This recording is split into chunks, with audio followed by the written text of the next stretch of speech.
Hello, everyone, and welcome. My name is Liz Kemper, and I'll be your moderator for today's WJE webinar, Instrumentation and Monitoring of Adjacent Structures During Construction. During the next hour, engineers Stephen Garrett and Nate Rende will explain when, why, and how to conduct detailed condition documentation surveys of adjacent properties, define appropriate limits for movement and vibration prior to construction, identify vulnerabilities to static and dynamic movement, develop and implement suitable monitoring plans, and appropriately respond to measured movements. This presentation is copyrighted by Janney Elstner Associates. And now I'll turn it over to Nate to get us started. Well, thank you, Liz, and good afternoon, everyone, and thank you for being here today. I'm Nate Rende, and Stephen Garrett and I will be discussing programs that integrate condition assessment and various vibration or displacement monitoring options available to aid in the protection of properties that are adjacent to a wide range of different construction types. So these are programs that we have found are becoming more critical in recent years to protect the interests of various entities involved in these projects, and as monitoring equipment and systems become more advanced, wireless, battery operated, it becomes easier to install and conduct the monitoring for these projects. So today's learning objectives are to summarize the process of pre-construction condition assessments and documentation of adjacent properties, to describe the development of monitoring plans to aid in the protection of adjacent properties, to analyze various monitoring methods and equipment that may be used to measure vibration or subsurface soil movement and displacements, and then to discuss the requirements for monitoring that may be commonly seen in state and municipal project specifications. So to briefly introduce what we're talking about when we're conducting condition documentation surveys or building monitoring. Looking first at condition documentation surveys, this is a process of documenting usually the pre-construction condition of adjacent properties through photographs and videos and notes and measurements to create a comparable record of the pre-existing condition, whether there's pre-existing distress or not. And so this allows us to identify conditions that may be vulnerable or particularly sensitive to the construction effects. And those effects are namely ground and adjacent structural vibration, settlements, and then static displacements of the properties. Now, the condition documentation process then and the results that are gathered from that help us to develop a monitoring program and ultimately can provide a basis for subsequent comparative surveys, whether that be periodically throughout the construction or at the end of construction in what's known as a post-construction survey. Now, an instrumentation and monitoring program doesn't always have to be implemented for construction projects, but it can certainly be helpful, and it can be used in combination with the condition documentation surveys. Usually that process includes development and implementation of a written monitoring plan. That monitoring plan then will define the monitoring types, locations, specific alert thresholds that might be adopted to protect the adjacent properties, and then a response that might be warranted in situations where the alert thresholds or project vibration or project limits are exceeded. A program typically is designed to either monitor dynamic movements, so those are typically vibrations, or to monitor static movements. And static movements may be displacements, lateral or vertical, or tilt of adjacent foundations, for instance, ground displacements, and the effect that might have on buried utilities or other adjacent properties. The monitoring plan typically then defines some alert notification thresholds, so alert notification programs can be adopted to provide email or text message or other alerts if project thresholds are exceeded. And then the monitoring program altogether helps to collect and maintain a record of the construction effects. Whether you exceed those limits or not, you have a record of the vibration activity or movements that occurred throughout construction. So why do we recommend adding this program to your projects? There are a number of reasons for why these condition documentation and monitoring programs can be important, primarily to protect the financial interests of all parties. These programs can help to identify vulnerabilities and thereby prevent damage to adjacent properties. In some cases, there are specific state and local regulations that must be followed. For instance, some states, some cities have vibration limits that must be adhered to.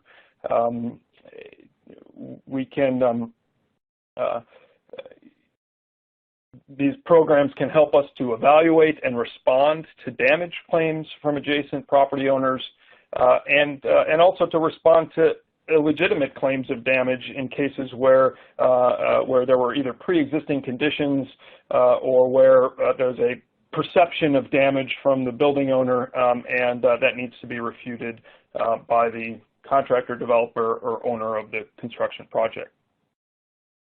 So to highlight where one aspect of a monitoring program may be helpful, a vibration monitoring program can certainly be helpful in a lot of situations. Vibrations, whether they're construction or otherwise, can come from a variety of sources and will typically take the form of either discrete or short duration vibrations. So those might result from impacts to the ground surface or directly to the structure, or vibrations take the form of steady state, long duration, or sustained vibrations. So impact pile driving or demolition can excite a transient response and create these transient vibrations, whereas vibratory sheet piling or soils compaction can excite these steady state events. Now for some projects, particularly for the protection of sensitive buildings or historic buildings, the type of vibration can be very important. Steady state vibrations, these long duration sustained vibrations, can excite a structural resonance within adjacent properties, and that resonance can then amplify damage from construction or from the vibrations. And there are certainly also situations where interior contents of a building or sensitive finishes can be further damaged by long duration steady state vibration. For common construction projects, we often don't have to look too closely at the type of vibration, but we are reviewing that as the data is collected. Now, vibration monitoring data is typically evaluated in terms of amplitude and frequency. Vibration amplitude is the intensity of the vibration, so the amount of actual movement that's occurring as the ground or the structure vibrates. It can be measured in displacement or velocity or acceleration, but generally when there's a monitoring program, vibrations are measured in terms of peak particle velocity, and the unit is inches per second. And then vibrations also have a frequency component. Frequency is the cycles per second that the vibration is occurring at, and that's typically measured in hertz. So most vibration limits and most plotting and display of vibration data is shown in these velocity versus frequency plots. This is a log-log plot that is displaying velocity on the y-axis and frequency on the x-axis. Now, to give you some context, ambient vibration levels from adjacent traffic or train rail traffic or even occupancy can typically occur in this range from 0.01 to 0.1 inches per second.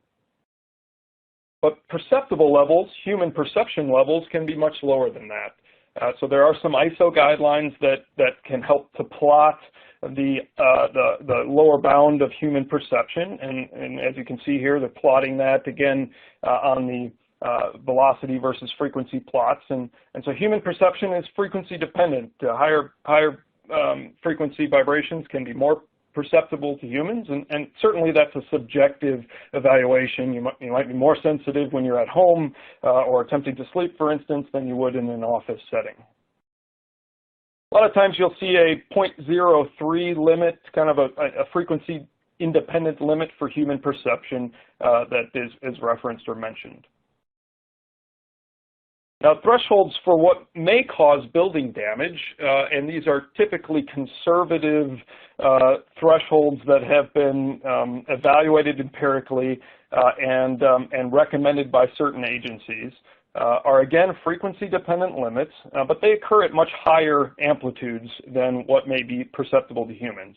The USBM RI 8507 curve is a common frequency-dependent vibration limit that's used in the US, and you can see here that it's quite a bit higher than those levels of ambient and human perception.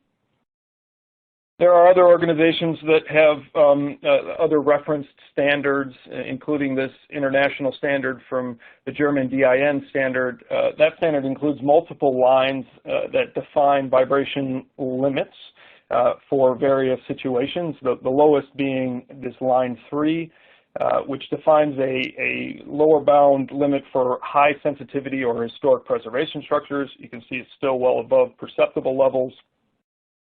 And then there are some state and municipal standards that have been adopted. For instance, the IO-DOT Historic Preservation Department adopts a 0.2 inch per second limit with an alert threshold of 80% that, or 0.16 inches per second. So what I'm trying to illustrate here is that there is a zone above human perception levels, but that is below these limits for the protection of adjacent properties, where you may get claims of damage, certainly claims of disturbance, and then building occupants start to look around and identify damage, and we need to have the monitoring data to refute those claims of damage.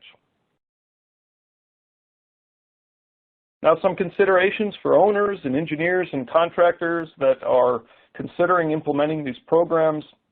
The first is who is developing the inspection and monitoring program. So many DOT-funded road reconstruction and bridge replacement projects include special provisions or specifications for inspection of adjacent properties and for monitoring. Projects for private developers are typically engaging the design engineers or third-party monitoring consultants to develop a scope of inspection and monitoring on their behalf. WJ also is often engaged directly by adjacent property owners to help protect their properties. What are the specific project requirements? So have the adjacent properties been predetermined by the specifying agency, or is that something that the consultant is developing? So for instance, the IO-DOT, for instance, adopts special provisions. They add these special provisions into their letting documents. So contractors are then expected to adhere to these programs. This is an example of one entitled Vibration Monitoring to Protect Historic Structures.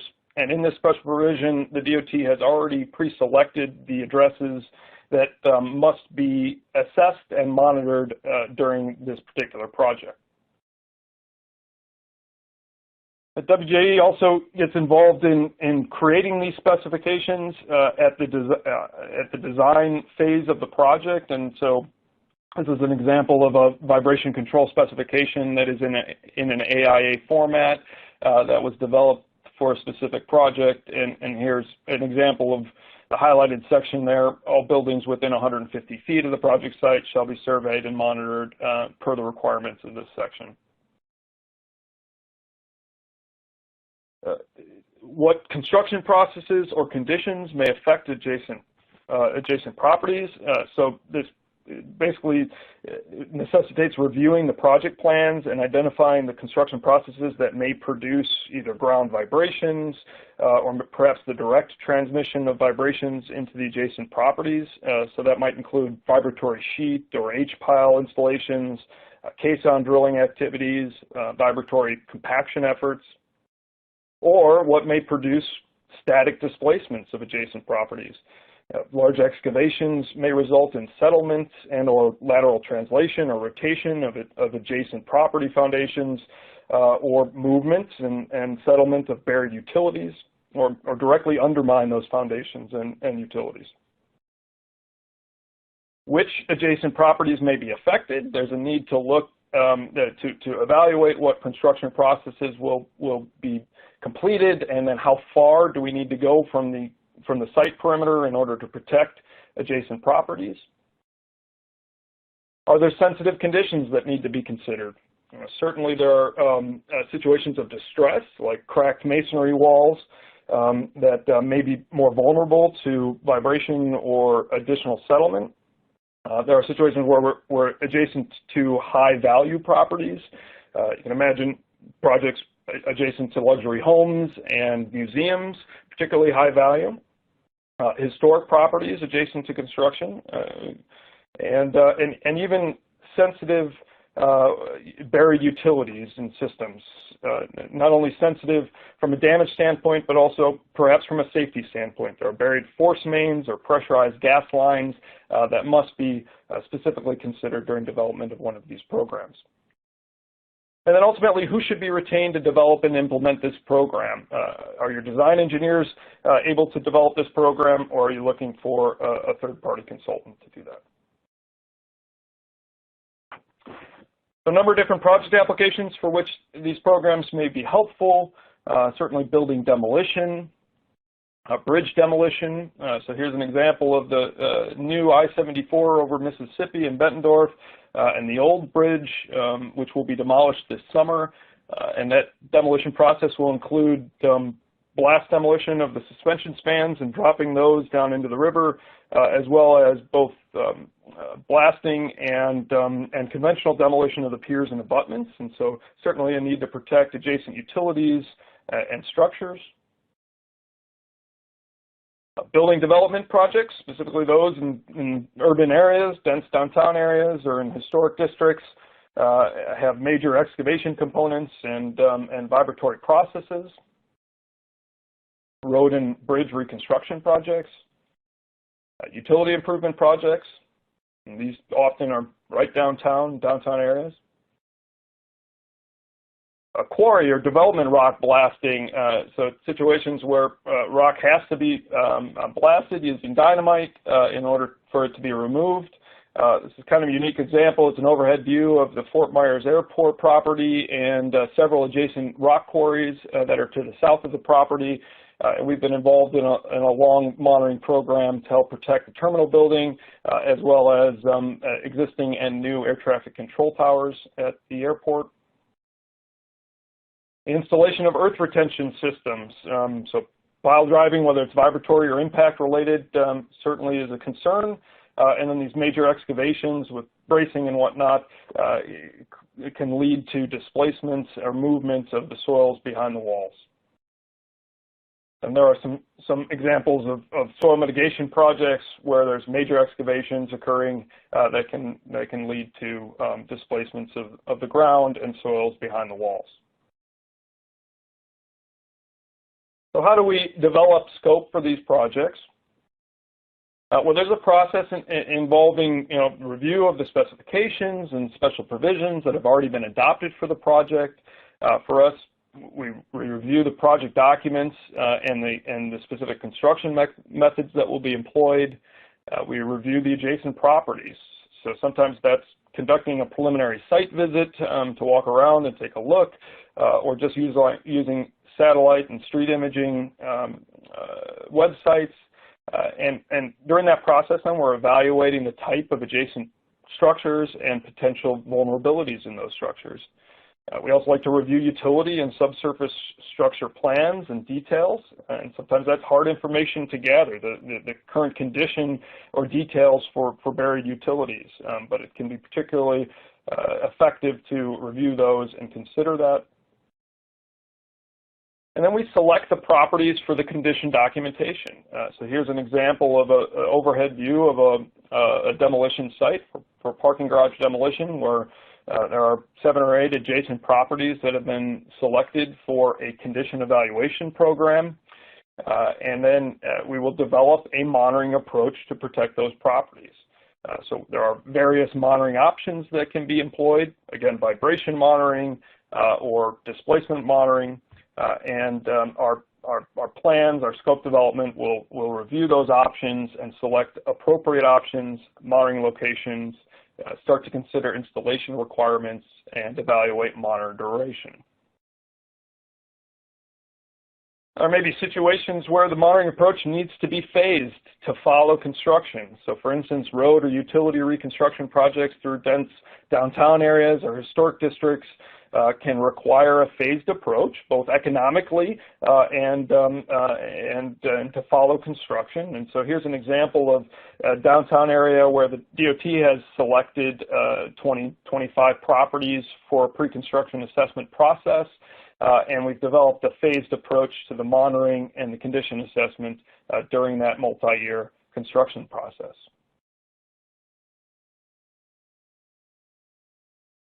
And so now I'll turn it over to Stephen Garrett. He'll talk about pre-construction condition assessments and start to talk through monitoring options. Thanks, Nate. So aside from maybe scope development, one of the most important aspects of this type of work is the condition survey. So going out there and looking at the properties prior to the start of the work is paramount. And to do that, we need to coordinate access with the owners of the tenants. So in addition to identifying the properties, we need to track down who owns it so we can get in touch with them and coordinate access to get inside and document any existing conditions. Additionally, some of these properties may be private or fenced and not able to get in, but they could also be an airport where we need to have a specific security clearance. So that's an important consideration when outlining where to go. So during these surveys, we're documenting the overall condition, using photographs, sometimes video, depending on the project. And in addition to just the photographs, we typically like to use a photograph log. So this steps through our photograph numbers, correlates it to a location, whether that's an interior or an exterior location with a little description, and then documents what was observed, whether that's just an overall photograph or a specific distress condition that we want to take a measurement on or follow up with. So again, the photographs and the notes become very important. For specific structures, maybe a historic church, like this example, we might draw an elevation view and document those photograph notes directly on the elevation drawing, and also annotate locations of distress. Ultimately, in these condition surveys, we're looking for the overall condition of the structure. What's it made of? What is it looking like? Also, we're looking for distress conditions. So are these, any vibration-sensitive conditions that might worsen with displacement due to vibrations, or even, structural displacement? So example here being diagonal masonry cracking above a doorway or a window on a second floor. We can also go through and take measurements of these types of distress. So using a crack comparator gauge, we'll take some measurements of a crack and follow up during interim or at the conclusion of the project or after an event to see if those crack widths had changed any during the work. And then ultimately, while we're doing these surveys, we're keeping in mind that we may come back and do monitoring. So identifying locations that are appropriate to install these monitors and what we're going to be monitoring at those locations becomes very important. So overall, it's a detailed process that kind of steps through every aspect of this work. Now, recently there's been some emerging technologies that we're utilizing to do some of these surveys, whether that's a 360-degree photo. So on the right here, we see walking through a railway tunnel using a 360-degree camera. We can also use drone surveys or photogrammetry. Utility line inspections are becoming important depending on what's adjacent to the project site. That's something we may hire a specialty firm to come out and do. And then also laser and LiDAR surveying are becoming more important on certain projects. But again, these are all project-specific capabilities that may or may not be utilized. So just to give you a quick flavor of what this looks like, so for 360-degree capture, there's a technology called Matterport, and there's quite a few others out there. But basically, this is a point cloud and a photo stitching technology where we'll step through a structure and take a lot of photographs and ultimately create what looks to be like a dowel house is what they call it. So a 360-degree rendering of the structure that we're able to then step through and review the conditions that were identified.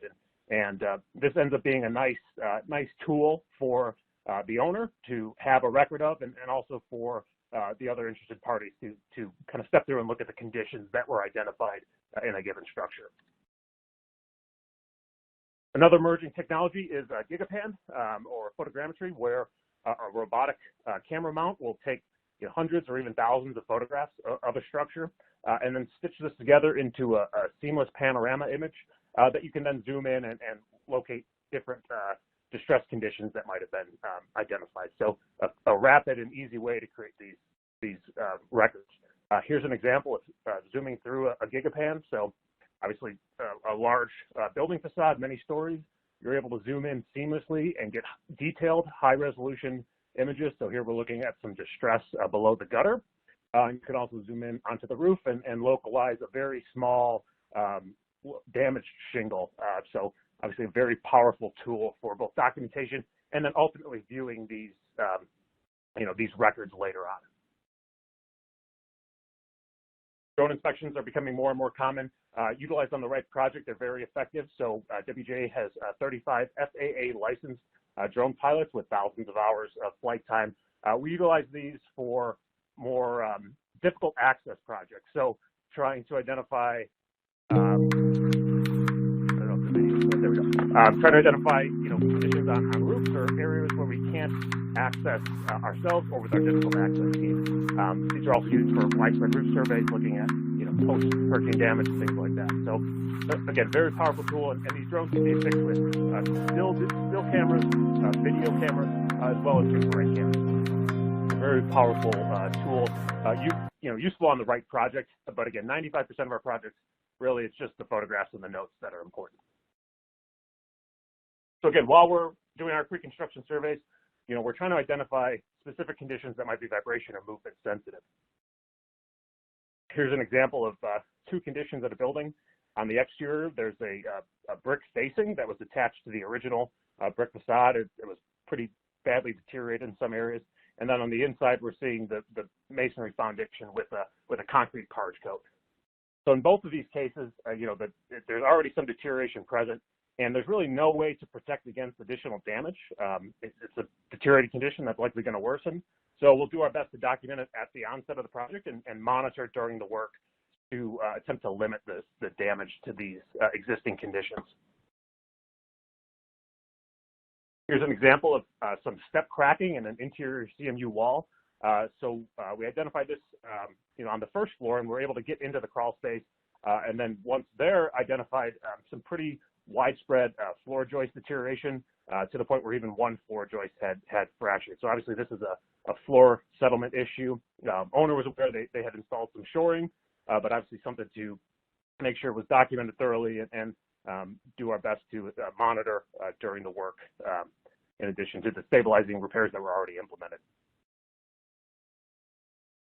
Here's an example of a brick masonry facade. So this is a second floor above a pretty heavily trafficked sidewalk. There was some masonry cracking and bowing, so indicating that there was some pretty severe backup distress going on. So obviously a condition that already damaged and something that's potentially going to get worse under vibrations and displacement.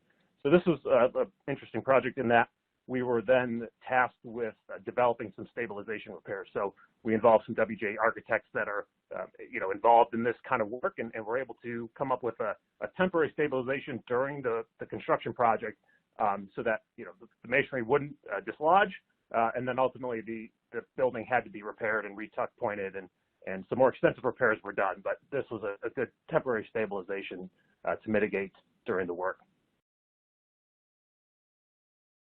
All right, so then development of a vibration monitoring plan. So this, this is not done on every project. It really depends on the specification and depends on the owner and the engineer needs.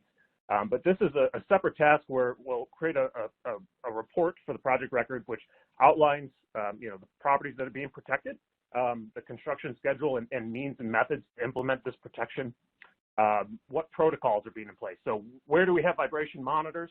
What type of equipment we're using? Is it vibration? Is it displacement monitors? What are the protocols for collecting? Are there going to be, continuous collection? Is it, during certain construction activities? Are we going to be preparing weekly reports? Those kind of things. Who's getting alerts in the event that, the project limits are reached? And then, the monitoring plan will define what the limits are. So through the pre-construction survey, we've identified sensitive conditions or overall conditions, and then that'll help us determine what the limit should be for a given property. And then in the event that those limits are exceeded, what are the protocols? So what are the engineer and contractor responsibilities to an exceeding event? So whether that's a stop work, whether that's an interim follow-up survey to review distress, those end up being important considerations outlined in the monitoring plan. I'll just go through a couple examples. So this is a resident or commercial development in a dense urban area. Now in this case, it was adjacent to a historic church structure, so that warranted a vibration monitor as well as some displacement monitors at some locations in the roof. And then there was a transit tunnel adjacent to the project site, so we utilized some joint displacement gauges as well as some crack monitors in that tunnel. This is a little more advanced soil excavation project. In this case, we had a site where there would be some property demolition and soils mitigation, and now we're in an area where there's some houses, there's some other buildings, a school and a church. So obviously a very important adjacent properties. There was also a rail line. So in those adjacent properties, we installed some vibration monitors, as well as installed some vibration monitors around the site.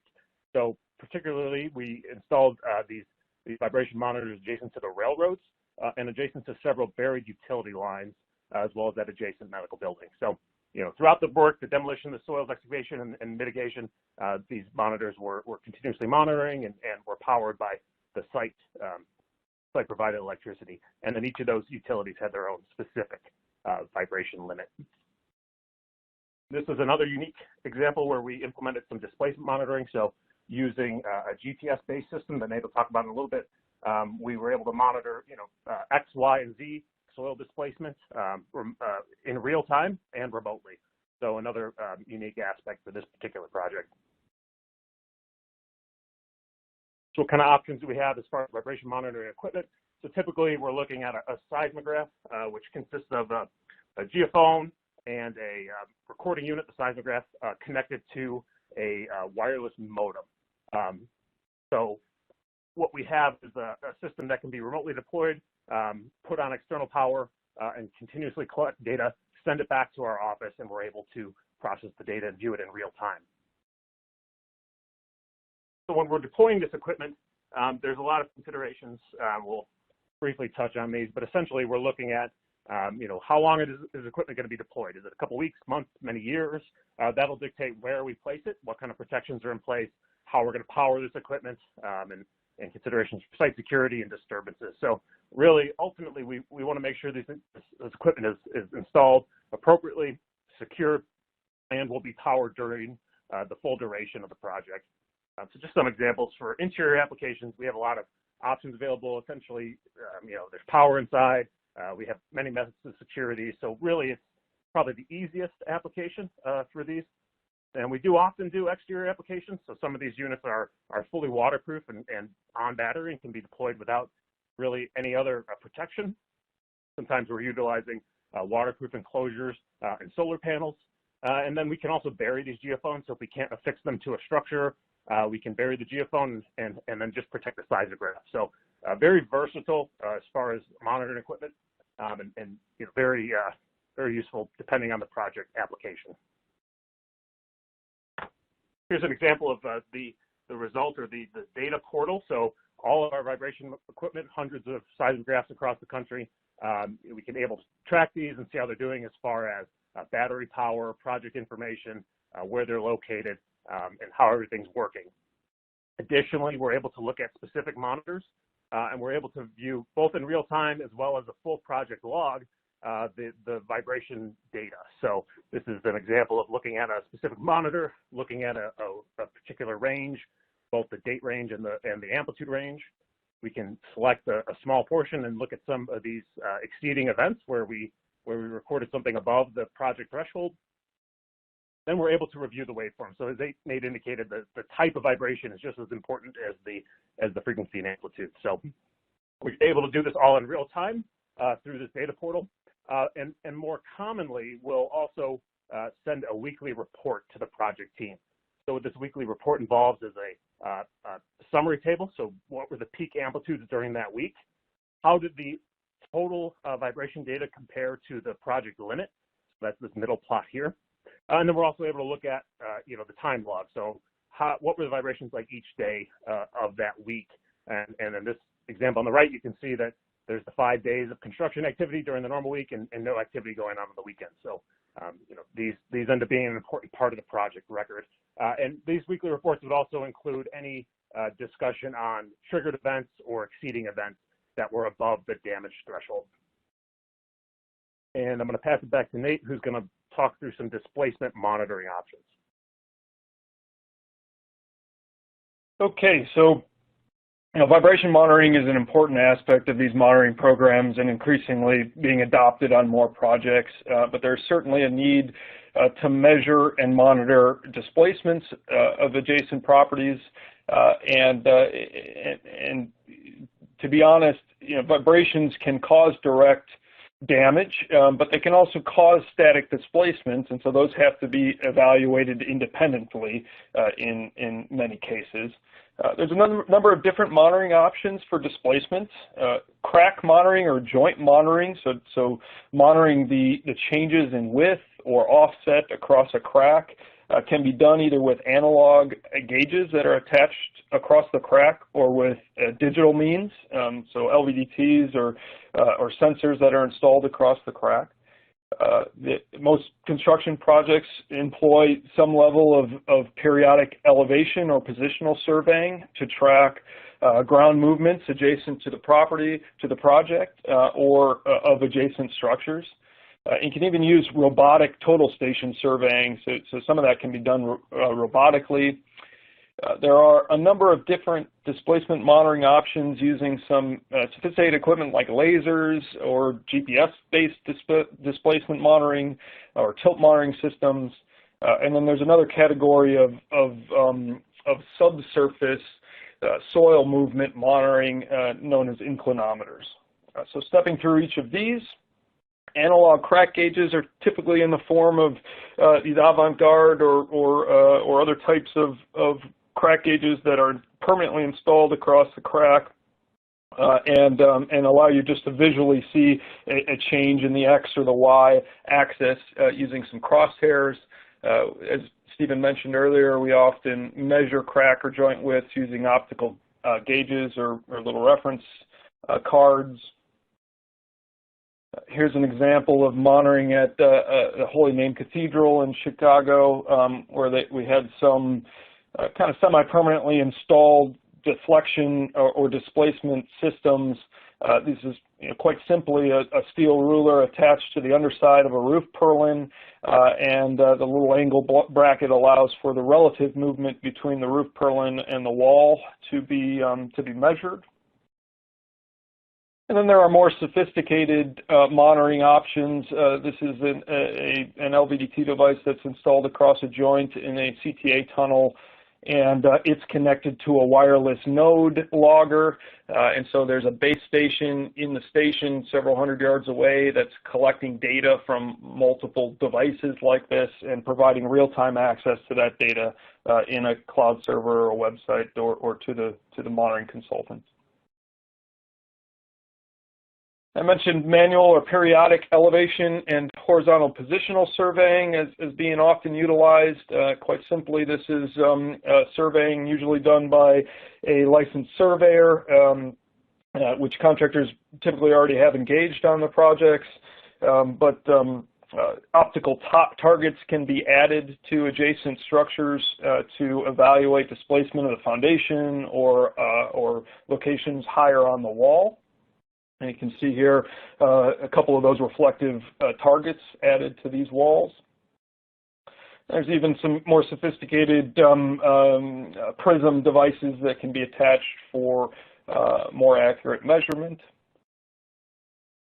And then there are some robotic options now. So this is a total station that's installed on top of a post powered by solar, kind of semi-permanently installed adjacent to a site.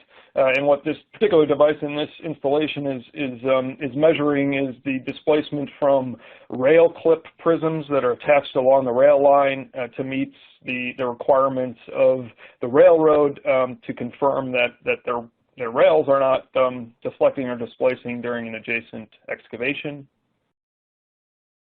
Some laser-based devices. This is a little bit trickier. With most displacement-based systems, you have to have part of your system installed on a stable location, and then you want to reflect off of a target. So this is a laser-based system that's installed on a building wall, and the laser is actually reflecting off a target on an adjacent retaining wall system. It's a little hard to see there, but there's some offset there, and we're tracking the displacement of the top of that wall. And there's some new devices now that are based on GPS signals. So as GPS gets improved and we can get higher and higher resolution data in the X, Y, and Z coordinate planes from GPS, now we can utilize these GPS antennas to track both ground movement or structural movement. Here's an example in the middle of one of those antennas installed on top of a Boros anchor. So that anchor gets embedded 6 or 8 feet in the ground, and the antenna then provides real-time data to track displacement of the ground surface. Or of course, it can be installed on a bridge or on the side of a building. And in both these installations, then we have a base station that is collecting the data and again updating a cloud-based server platform. Displacement data can be plotted and analyzed in a number of different ways. We tend to like to plot displacement data in both weekly and cumulative plots. So the plot on the left is a weekly displacement plot showing X, Y, and Z data over the course of a week and comparing it against what has been defined in the project displacement alert threshold, in this case 0.5 inches. And I think in this case we're measuring ground movement, so we can have that kind of high alert threshold, and then a cumulative plot over the full project duration. So this plot is, I think, 6 months worth of data. And these may appear in our weekly reports that get issued to our clients. Tilt monitoring can take many forms as well.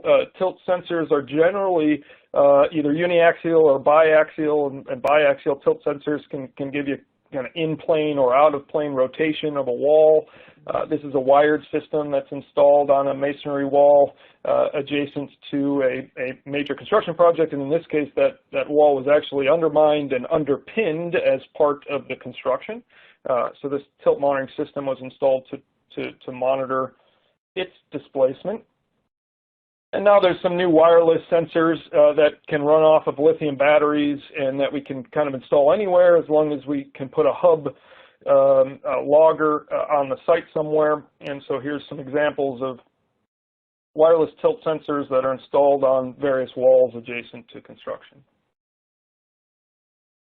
Similarly, we might plot tilt data in terms of weekly tilt over time, or even a cumulative change in the tilt of that wall or those sensors. And again, in this case, this is biaxial tilt measurements, so we're getting the east-west direction and the north-south direction, or I believe the in-plane and out-of-plane in the wall. Okay, and then there's subsurface ground displacement monitoring that is typically employed adjacent to large excavation projects. Inclinometers, if you're not familiar, is a process of installing an inclinometer casing in the ground. Usually a driller is employed to do that. These inclinometers can go from grade down to whatever depth is needed, but generally 40, 50 feet. And the casing itself then gets grouted in the ground and then allows for an inclinometer probe to be slid down it. And the probe then will measure tilt or inclination at discrete points down the depth of the tube. And then we can, from that, calculate displacement of the ground below grade. Now this is a manual probe measurement system, so you have to go out there, drop the probe down, take your measurement, and report it back to the contractor or the project team. But there are also some new devices, these in-place inclinometer systems that involve permanently installing the tilt sensors. Basically a string of sensors gets strung together, wired together, and remains installed for the duration of the project to provide periodic or real-time access to the inclination data. And you can see here on the lower right, this is a wireless system. Then you just have a single cable coming out of the ground, and we can gather that data then wirelessly. An inclinometer or subsurface displacement data is generally viewed as plots that display depth versus deflection or displacement. And so here's an example of the movement in the X direction, the X-axis that in this case was parallel to the excavation, and then deflection in the Y-axis, which is perpendicular to the excavation. And you can see there it's obviously detecting quite a bit of movement and even some effect from the various bracing layers. So in moving on, we've collected all of this data. There are alert thresholds set up. What do we do when there's a alert that gets triggered by the monitoring? And then how do you follow that up with, for instance, interim or post-event or post-construction surveys? So just taking vibration as an example, our vibration event response typically consists of a post-event review of the vibration waveforms, some sort of discussion with the site personnel to understand what may have been happening at the time of that alert or event, a comparison with the protective limits, and then some written explanation of the event. And we generally issue an event report for each vibration event and provide our recommendations for actions, whether that's you've likely caused damage, we need to halt construction and figure out how to change the methods, or this is a minor exceedance, maybe it didn't even exceed the protective limits for the property, but it exceeded the alert threshold, and so construction can continue. In some cases, a post-event survey may be warranted. There are also some situations where projects require interim surveys of the adjacent properties. And so here's a historic building that we worked on during replacement of the bridge that you see in the image. And in this case, we conducted a pre-construction survey, and then we went back out and conducted interim surveys. And that interim survey process is similar to our pre-construction survey process. It's a visual examination of the existing distress conditions. Those that were measured during the pre-construction would be then remeasured, and we would issue reports, logs, or otherwise to document that inspection. And of course, if there's any crack monitors that are installed that need to be reread manually, it would be done at that time. Just some context for what can happen. There are situations where damage claims are made by adjacent property owners, and that warrants a re-inspection, a resurvey of the prior conditions. So here's an example of some conditions that were noted by the building owner and claimed as damage. So we went back out, performed a post-claim kind of condition documentation survey compared with the pre-construction surveys, and ultimately developed a report that said, no, these separations and cracking in the stone walls were there. We may have reread the crack monitors that were installed and come up with a conclusion that nothing had moved or re-evaluated and measured crack widths. And there are certainly situations where damage has occurred. So here's an example of a post-claim assessment that has identified some cracking in an adjacent concrete wall. In this case also, there was some pre-existing distress in masonry walls and in the parch coating over the masonry walls that then worsened. So you can see some of that new cracking. Maybe this one appears a bit wider as well. And certainly some crack width changes or joints that have opened up through some CMU walls. So this is a good example. This is actually an example of a project where a pre-construction assessment was conducted, but monitoring was not performed, right? So we can compare the results of the post-claim survey with the pre-construction survey, but we don't have any information about what processes may have caused this or when it occurred throughout that 2-year project. And so, again, the condition surveying process in combination with some levels of construction monitoring can be very helpful to work through these issues. And then ultimately, a post-construction survey is often performed.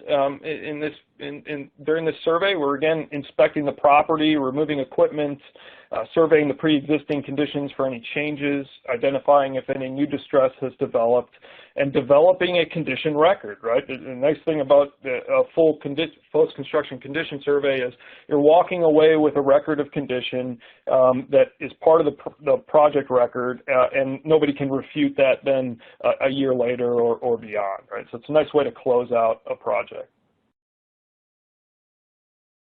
Okay, so we're about to the end, and we will take some comments, but or some questions, but concluding remarks here. So condition documentation and a monitoring program to protect adjacent properties can help to protect the interests of all parties. But each project will have specific needs for the extent of assessment and monitoring. And so we need to carefully develop a scope of assessment and monitoring, carefully develop that program to aid in managing risk. And some ways to do that include retaining some experienced staff, so experience in structural or architectural evaluation, plus instrumentation and monitoring can help to develop that whole program in a responsible way. During those processes, we certainly want to be able to identify and address vulnerable conditions, whether that's just documenting them thoroughly and taking them into account when you develop the monitoring program, or actually stabilizing or repairing vulnerable conditions before the work.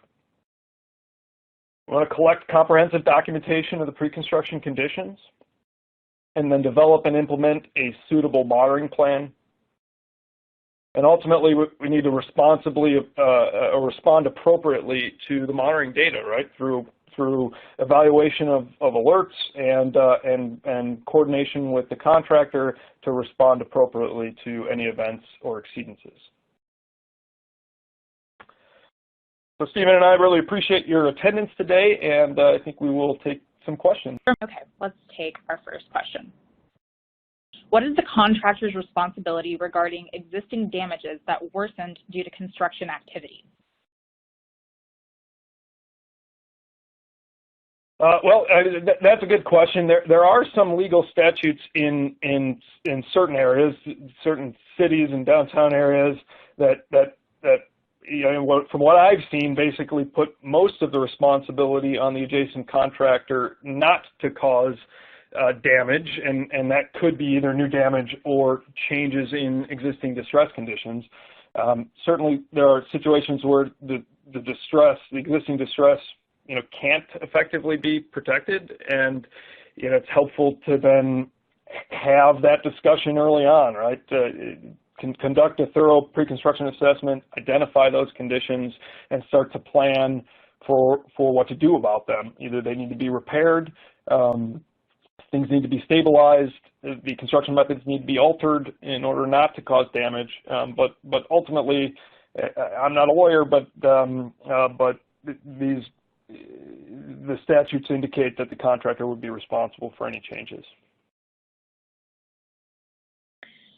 Okay, our next question, and this was submitted pretty early on, so it's probably referring to one of the first slides. This person said, who establishes the threshold? Well,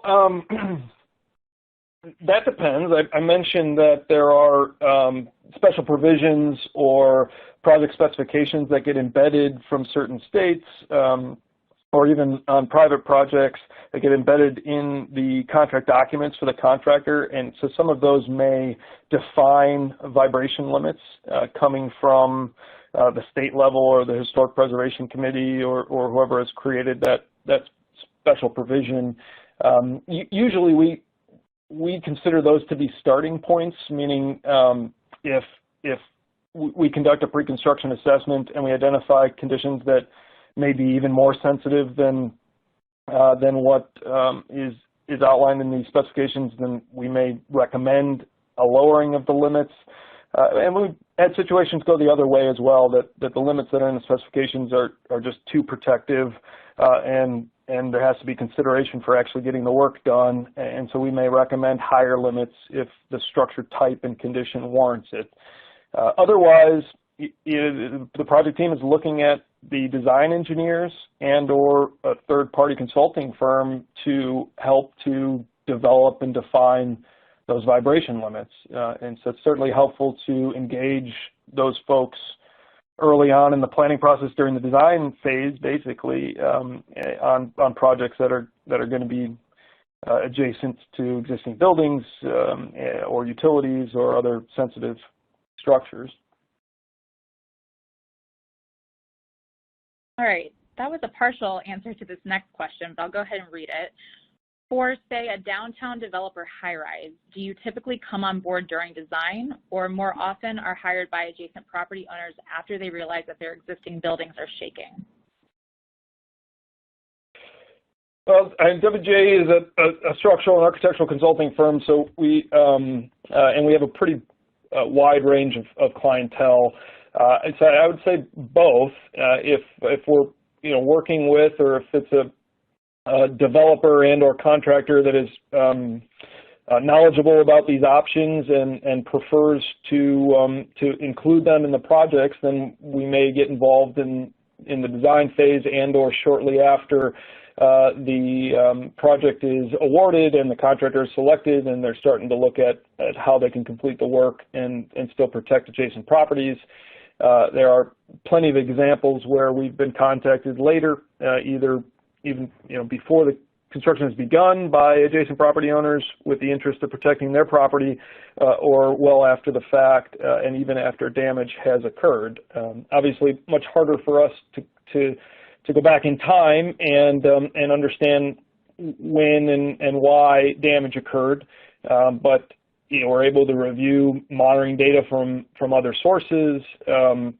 If it's been collected, we're able to review the conditions and any pre-construction photographs and try to put a timeline together for when that damage may have occurred and what may have caused it. But it helps to be involved from the beginning. Okay, our next question. With GPS displacement monitoring, what is the smallest magnitude of displacement that can be detected? Yeah, it's a good question. I mean, the technology is improving. At this point, I think Leica, or at least the smart antennas that we're using and that have been deployed, provide I believe a resolution of about 3 millimeters in the horizontal axis and 4 or 5 millimeters in the vertical axis. Now that's, I think, pushing it based on my my experience. Kind of everything has to align perfectly for that to happen. So these are probably better suited right now for ground displacement monitoring, where you can handle deflections of a 1/4 inch or more or 1/2 inch before you need to be concerned. A building wall can't handle a 1/2 inch deflection in most cases, and so connecting these devices to a building wall is maybe not going to be the best use of them. So with anything, with all this type of instrumentation, certainly consideration of the resolution and proper application of each technology to the project needs is important. Okay, our next question. What is the difference between a geophone and a seismograph? Well, I mean, you heard Stephen talk about geophones and seismograph. So seismograph is really the full device, usually, whether it's a single device that has everything kind of built into it, the modem and the sensor, or the geophone gets built into that system, or it's a separate device where the monitoring unit is connected to a sensor via a cable, and that sensor can be mounted on a wall or buried or whatnot. So a seismograph unit employs geophones to measure velocity, and that's what a geophone is. It's a sensor that measures velocity, and so whether they're embedded in the seismograph or they're separate from this collection unit, it's kind of all the same thing. It's good to mention a sensor versus a full seismograph unit, but it's kind of the same thing. Okay, our next question. Given that these projects are legal, do you see a path for use of new technologies like accelerometer versus geophone, LiDAR / photogrammetry versus conventional survey, assuming sufficient resolution is developed? Stephen, are you on? Maybe you can answer this. Sure. I mean, for 95% of our projects, having an engineer go out, do the survey, and just take individual photographs generally gets us what we need. But what we're seeing is, we're doing work next to more sensitive structures, so this is where the drone photographs or the photogrammetry is really coming into play. Another area where we're seeing these emerging technologies is in cities with facade ordinances, so where a historic structure, maybe a masonry facade, 50 stories, is monitored every 2 years. Someone goes out and looks at it, maybe has to do swing stage drops. I mean, it's becoming more and more used there. So I think as the sensitivity of these emerging technologies improves, we'll see them more readily adopted. But, for the most part, a camera is doing what is needed for, a sufficient documentation. And we still, our photographic surveys are using, kind of what we would consider the highest resolution you can get in most situations, right? Nice Nikons and Canons that can provide high resolution images and with good zoom capabilities, so maybe not using an iPhone for these would be best. There was another question about whether we can use 3D cameras for these types of walkthroughs, and as Stephen mentioned, that technology is improving, but for the most part, 3D GoPros and some of these other 3D cameras just don't have the resolution to identify cracking very well, especially in low light settings, and I think it'll get there, but for now, standard photography with good flashes and good lenses is more effective for pre-construction and interim condition documentation surveys. All right, we have time for one more question. I have a high-rise going up directly next door to my high-rise. What type of monitoring do you recommend? Well, I think as we kind of outlined here, let's take a look at how close that adjacent construction is getting and what will they be doing. If they're going to be doing a major ERS installation with vibratory methods and then excavating 3 floors down, then there needs to be consideration for how far of an offset to your building there is, and whether we need to monitor both vibrations and displacements, or just one or the other. And so kind of, again, looking around at evaluating the specific project, the construction and the construction methods, and then looking at the adjacent property and its condition will help to develop a monitoring program. And in some cases, that's just, let's do a pre-construction assessment, let's document condition, and let's put a single vibration monitor along the wall that's adjacent right at the center. And sometimes it's much more involved than that. And of course, all of these devices and services cost money, and so we have to try to develop an economical solution that can be helpful to everyone. All right. Thank you, Nate, and thank you, Stephen, for the great presentation, and thank you all for joining us today. We hope it's been educational. If you have any questions about today's presentation, please don't hesitate to reach out to Nate or to Stephen. And if you have any questions about WJE webinars, please reach out to me, Liz Pimper at lpimper@wje.com. So again, thank you so much for your time, and we hope you have a great rest of the day.